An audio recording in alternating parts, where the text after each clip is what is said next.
Now, if you remember from earlier on in this series, I mentioned how our approach here is going to be focusing on one thing at a time. So if we jump to our wireframes and we look at the various sidebar blocks that we need to create, we have about the author, also by this author, recent blog posts, and tags, it can seem overwhelming that we have to tackle all of them.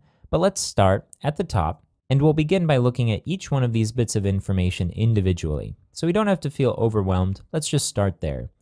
So up until this point, we've created blocks like this in several different ways. We've used views, we've used display suite, and we've used panels. So we're actually going to build this block out a couple of times. The first time we're going to use views, and then we're going to use panels. So with views, you should already be sort of visualizing in your head how we can use fields in order to display each one of these pieces of information.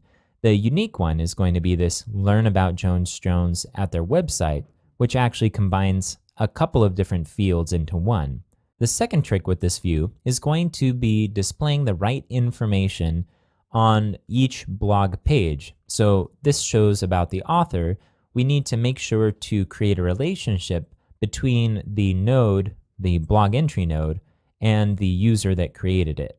Based on what we've done so far, you should be able to do that without a problem, but we're going to go through the process step by step.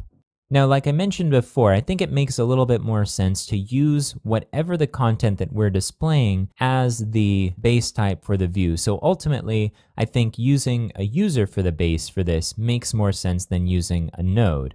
Also, about the author could be related to multiple node types, so it doesn't necessarily make sense to associate it with just blog entries.